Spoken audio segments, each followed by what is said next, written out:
What up, what up? This is Ak B. You watching B Shine?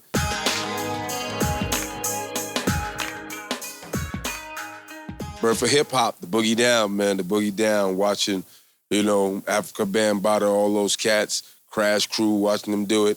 It was a major influence. Of course, Sugar Hill Gang, groups like that. Video Music Box, of course. That was real impactful to see young artists out there actually on TV before we even knew, what videos were all about, how big it was going to be. Just to watch that happen, that was major. Just out there hustling, me and Kev came up during the time of actual wax and demo tapes, pushing those things around. So we would out there do parties, go to radio shows, hit up DNA, Hank Love, Red Alert, big shout to Red. He was the one that gave us our first play. Marley, we was out there hustling. It's different nowadays. Everything is electronic now. Back then, we were grinding. I mean, Paul C was a genius.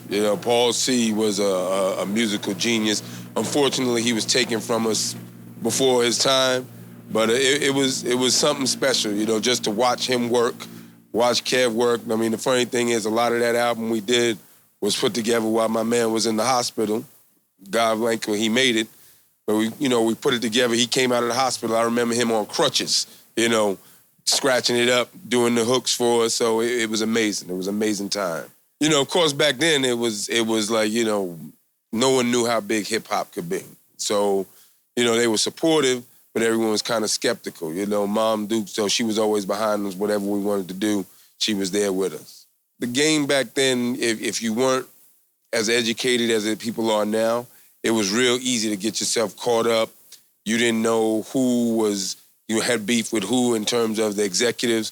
So that's where me and Kev got caught up in a lot of that executive beef. So it wasn't really about losing interest. It's about, you're not understanding the game. That's why I encourage anybody that's in the game now, understand the game completely. Kevin and I, we got to go around. We saw a lot. We were on the back end of hip hop where a lot of people didn't get a chance to see, a lot of up-and-coming artists. We saw people that are big now. We saw them when they were just, come up and coming. And so when I see some of these cats now, I'm like, yeah, I remember when you were young. I remember when you started out. And a lot of people don't even understand that. They don't get that opportunity. I'm just hoping that people never forget where hip-hop started. I mean, hip-hop has come a long way.